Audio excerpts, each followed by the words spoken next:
Well, má son a bheith Román súl agus tal amach agus béle bheith gin le céil agus rodí den tai sin. Is bralin é sin dar nói agus is má nó é freisin má tugann sé brise doing ón gná obair mar a dhéir má. Is bralin don amach mar sin agus bheith díospóracht agus uaireanta ar a ggóint le chéile beidir. Tá sé Román súla freisin. Magic moments when two hearts are caring.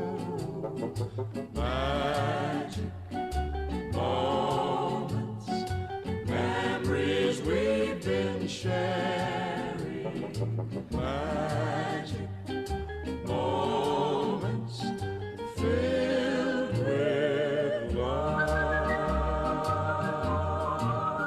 Well, the rugam é Gaeilge dar nói agus ba as Tibradarden as Gaeilge de ma ahar ach ba as learfol de ma wahir agus dor vi as an óg dar nói de vi meg dal a court go learfol so de vi tahi agam mar a derha an da hier egen am sin. Well, is as cailbháile dom I gunnar chlár. Fermóri a basin agus de vi cuigar fád sa chlán vi bertre haar agus bertre fóragam. Mise an denne a bóige, mar a dúirt an túdar fadó foiinech agus fáscaic me as sean chultúr na tíre.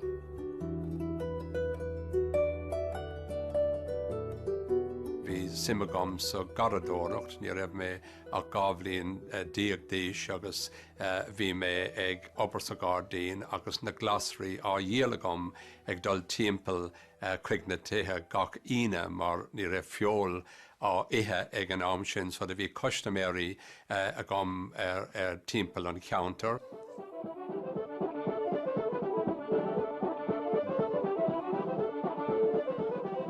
Bhí rinci a going in sna tithe, bhíocht na rinci an drolí na going gach aimsin an nolog, agus de bhí sport agus sprí a going agus an sin de hánig na showbands an digan tú agus de bhíocht na céilethe ar siúlin inis, de bhíocht an Kilfenora, Tulla, Fiach Ró, Lachtí Nefa, agus an sin bhíocht na showbands I Paddy Cons.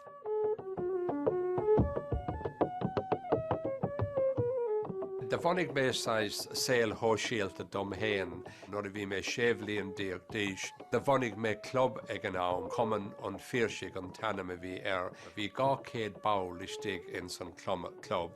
Agus bhí méise ag múna na céile, rinci céilí agus de tháinig na banní céilí ó chuile áid sa tír, de Richie Fitzgerald céilí band, the Asaró, de Blaney céilí band le Sean O'Shea agus na dína sin ar fad.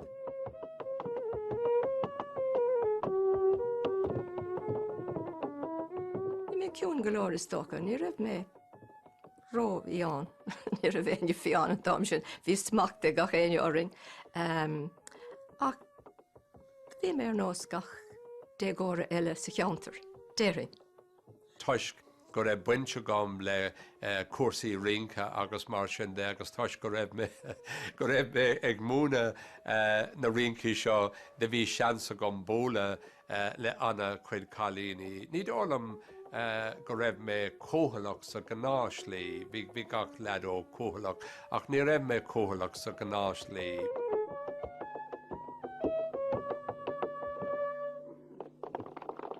Well, tá mé mar ástúrathóir ar comhaltas ceoltóirí Éireann, agus comála sin tá mé mar henadóir freisin. So in annacuid slí tá mé lábhaláin I láthair na hóire agus rudaí nua ag tarlú an támar fad freisin.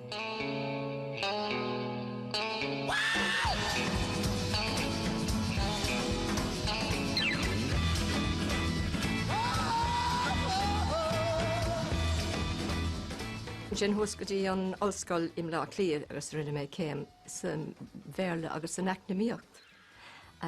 Níor bhain mé úsáid as ceachtar an dacheann a riamh.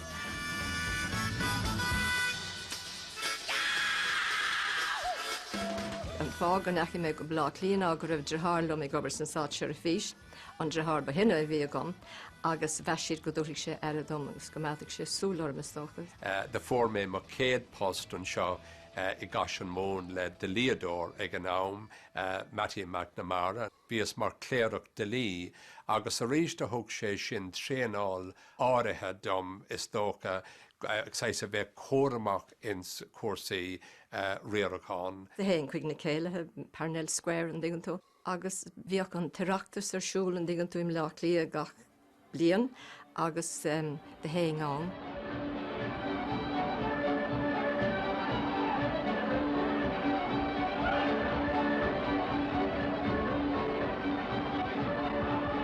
Sin de formé seans dul amach agus a bheith mar himara le Conradh na Gaeilge agus sin ceantas na rudaí is fearr a dhéanamh mé riamh. De bhí bertagain ag an ná Martin McCormack agus mé héan agus de fórum a chuire ó Uachtarán na Héireann éman devaléire chu dul go dtí áras an Uachtarán or a chóla sé go raibh Conradh chun timirí a chortharneis ar an móthar ríis mar a bhéidir imethe le tamil fada thug sé cuireadh dúin chun dul suas agus bóla leis. An sin rinne mé an ár testas in dachas agus fuair mé post I glochar im lá clín, glochar an chrín léfa agus cá mé blian an sin nuair bhí an ár testas á dhéanamh gom. Agus an sin de bhí clochar a cosan I Roscré agus de furas héad fost I Roscré.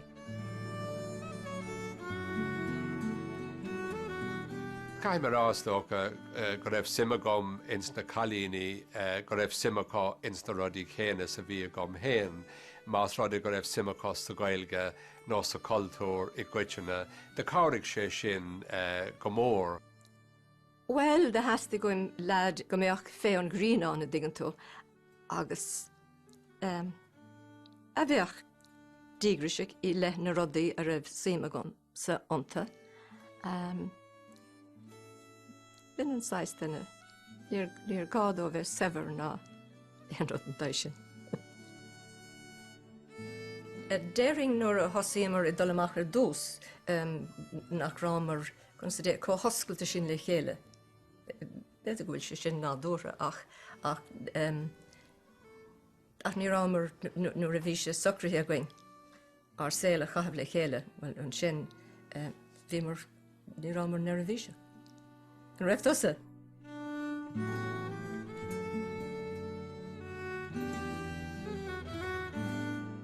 De bhfuil mé le Labhrás don chéadúr ag crinú de chola na mún den choltas. Thagaigh sé ó bhí sé ina heachta ó bhórcún de Hibredáin agus thagaigh sé go dtí na crinethe. Agus bhí Úna ag sí ar bhár ag an mórd mar rúnaí, so bhí seansa gom I slí I a thuirt faoi nara agus sais scrúdú a dhéanamh ar. Ihe bháin de bhí tháinig fearr chaise le Labhrás go dtí an crinú I limanach agus de hastig ón ó Padar Caró, de hastig goig dul go dtí crinú eile, hastig goig imacht an crinú go lua agus dír sé Labhrás ag luisteán a thuirt dó agus dír sé orm lift a thuirt a Labhrás a bhaile. So, bin an chéadúr go raibh sé sa glúisteán.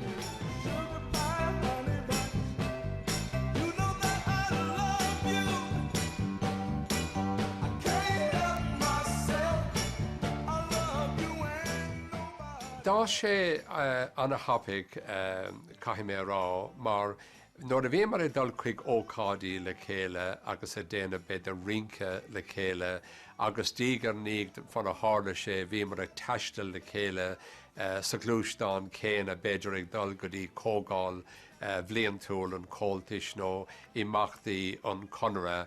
De bhíoh dí spórachtaí adring agus bhí mar an nán ní rámar I gáin ar éon nocail agus bhí mar an nán a bheith oscailta ná dóra chéile agus is tháinig hit mé an ráing an istom déiring.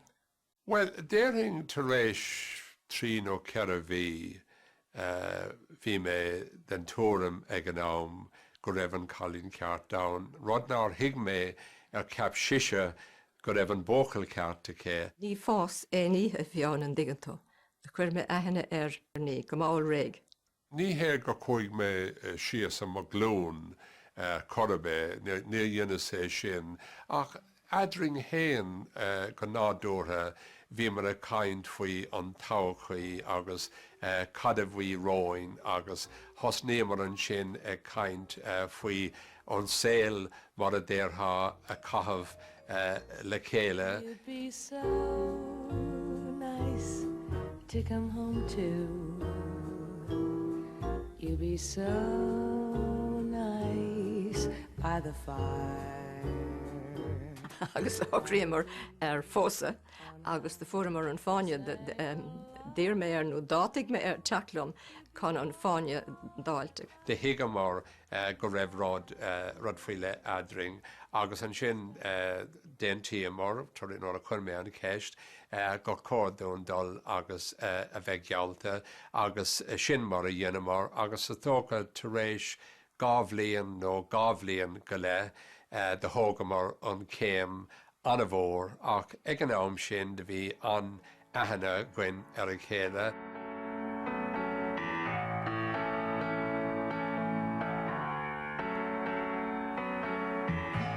You see this girl's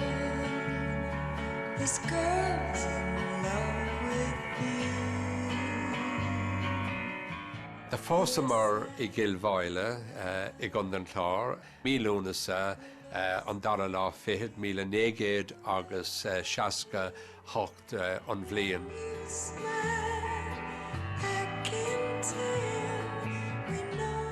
Bhí dína rá tása gut nach me gúna in am, mar fi se sin mar nós ag an am agus de bhí mé nervhíseach.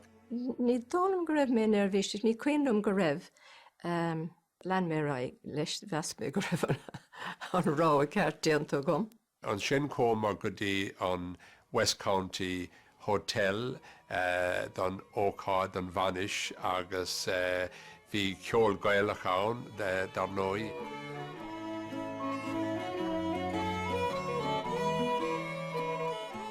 Is cuinnlam go raibh ceoltóirí mór le rá cosú le Leo Rosa mí láthair an píbar a cáúil sin agus Brian Doherty agus anna chud daoine mar sin.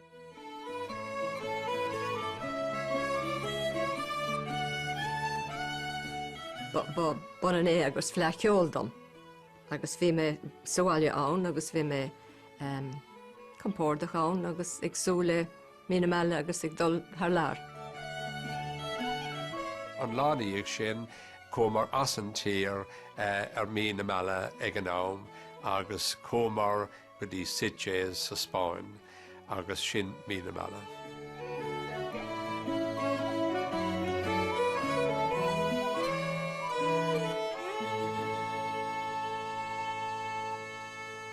Maybe gleaming color can feel as good as it looks. New Color Elixir Lip Lacquer from Maybelline, New York.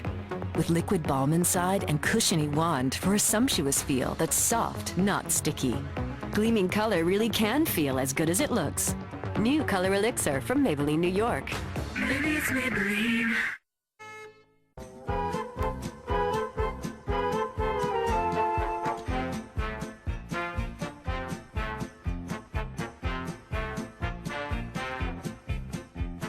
De fléimar dús téanát bháilinn mína meile chahabh, agus de thochríomar Sitges, tá Sitges taobh jaas de Barcelona.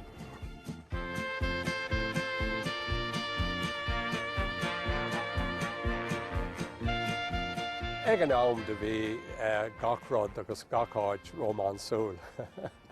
Táis go rámar le chéile. Is tócha nuair a bhíonn tú in rá bíon dá an dóchist agus da na románsíocht agus da an bhrá gacháid.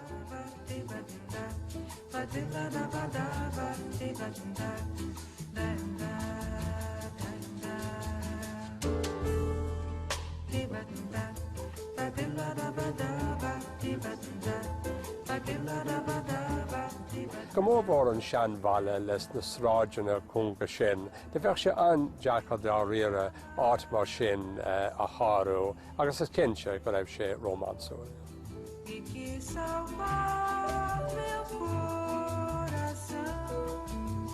Well, tá sé go héimhing bheith eis I sa seanmhaile seo I Sitges. nuair a bhíomar an seo dahad bliain ó hin is de seanbhaile a bhíomar agus dar nóid tá cathair nua ann inis. Ach is braf ag baistóric timpeall agus ag dul siar ar bhóirí na smaointe agus tá landmarks áirithe a bhí going an tam sin agus tá siad fós an.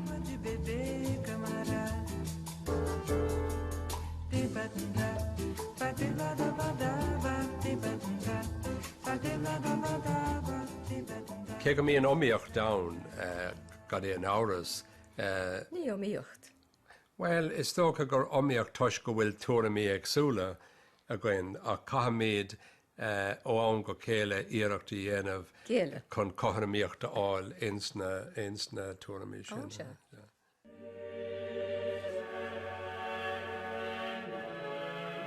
Bhí mar tar éis léamh faoi an sean sépéil seo a bhíag dul siar na céta bliain. So bhí sé tastáúin go mór dul isteach an sin agus tá comar an sin agus tá rastalíomar ar affran ann comá agus ní léon áras faoin á go raibh sé go háling ar fad.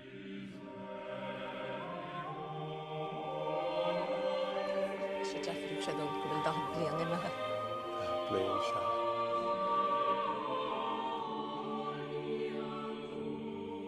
An cuill leat rudaí ornádacha sin. Is cuilim.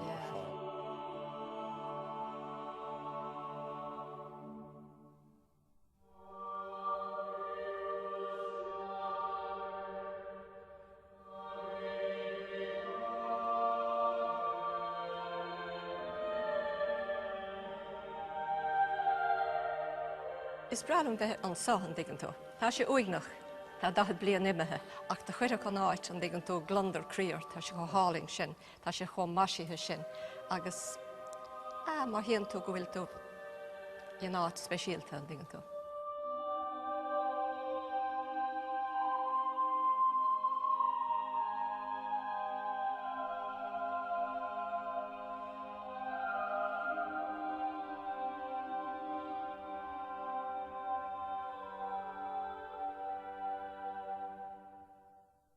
Bhí céile nua ann ag an rééis sin dá réire agus daoine a bhíag pós a bhí seans níos fearracha is tócha fannacht le chéile ná mar atá i láthair na hóire má tá athrú có mór sin tagathe ar an céil. So is tócha go raibh tosach an bhathagainn tuisce bheith pósta san rééis sin.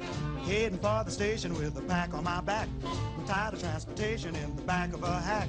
I love to hear the rhythm of the clickety-clack and hear the lonesome whistle, see the smoke from the stack. And pal around... Ní bhíonn sé padó.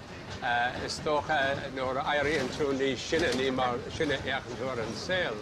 Agus tar éis tachtain seo de comóirí daithí ar an áit anna hapig ar fad. So de tháinig na cuimhní cín ar neis anna hapig ar fad. Agus gan áid is ónta an rud Vestlántóil agus tachtar neis agus cilóra a dhéanamh ar an bósad precious dahad bliain ó hin.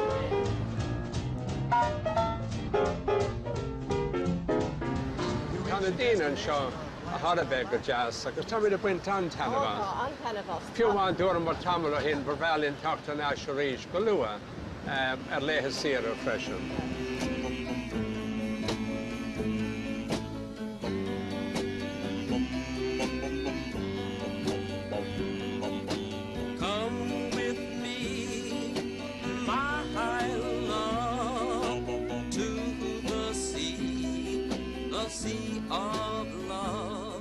Bhí mar hí chéile is tócha níor chaithe mar réon ihe le chéile revision ach bhí mar hí ar a chéile mar bhí mar ag dul amach le chéile le nach rá bhliain.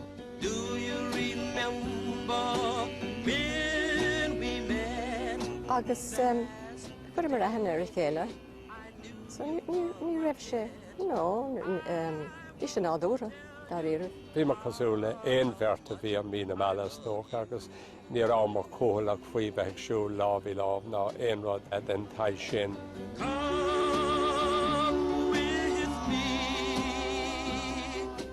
Se bhí dóchas a going don táchaí agus fé mar a bhíon ar gachtainine ar bhína meala.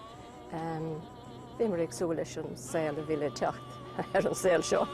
Do you remember when we met? Ó héamh cuasaí sláinte de bhí an tálinn freisin, agus is slí nóair a bhhairdan tú có fada sin céile tá severas úntaach ag buint le sin.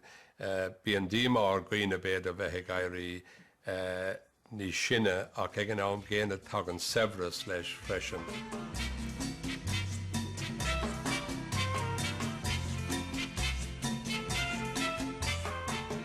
Nóair tháinig seo I dosach na blianta hin I Meala bhí ar gomas dul timpeall agus an cultúr agus tradiisiún na háite bhlaise ag an am. Ach beag an tálinn go mór an tam seo mar beag féil am mór ilgháil ar siúl.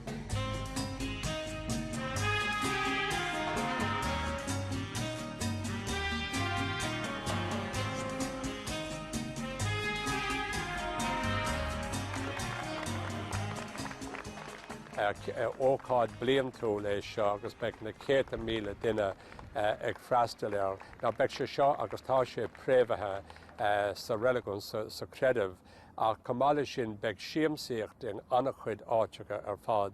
So beag seansa go in níos beidir phleaceol a gcuin héin a bheith gcuin phleaceol Sitges a bheith gcuin an tam seo.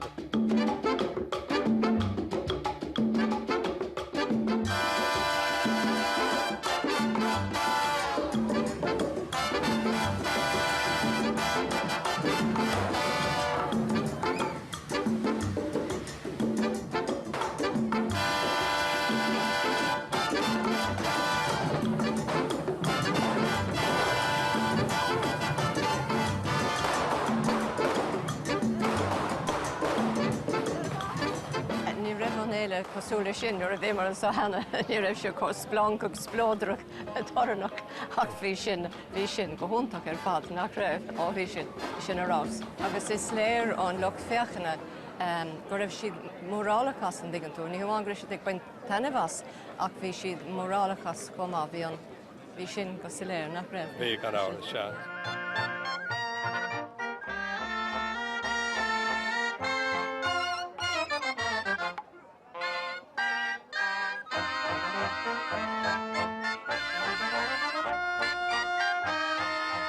But is súil go mór leis an chuile an féile, mar bhí an tálinn dá riire bheith láthar an seo agus ceapan go méid rainn smuointí a gine dul haháile beidir go béte míise úsáid freisin.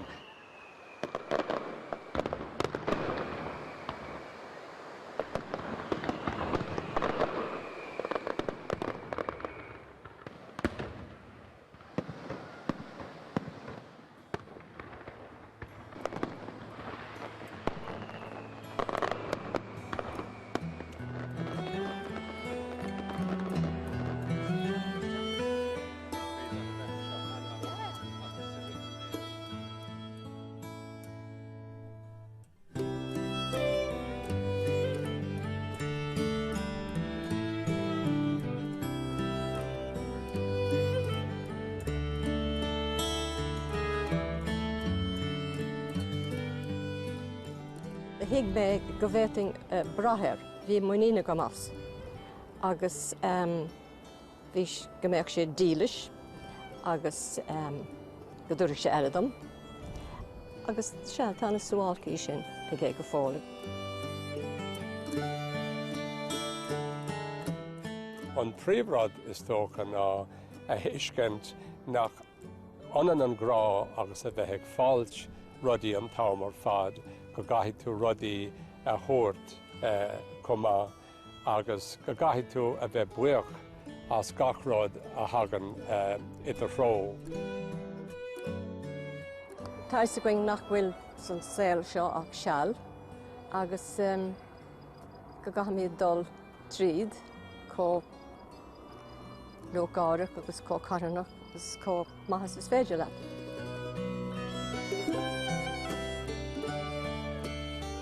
Se tá mé anna háasta go dhéon mé an rá a ceart na blianta fada sin ó hin. Bhí ansaoil a gcuin le chéile. Déitá rá bed a hús seall, híos seall, agus cinse go rám a hús I bhd níos mó ná go rám híos tá saol suaimhnach, sásta, lán a cá ag an merte going, tá méid fósing rá. So, sin ar fáil go nearna mé an rá ceart. Dhéanam mar a lán rudaí le céile, so cé gur chuig an tam an a hapig ag an am géine dairig linn a lán a dhéanamh is dócha. Well, dairig linn ach ní má le héine bheith ag dul an tro eile mar a déire. Well, ní léon leis ar sin. Magic moments when two hearts are caring. Magic moments, memories we've been sharing. Magic moments filled with love.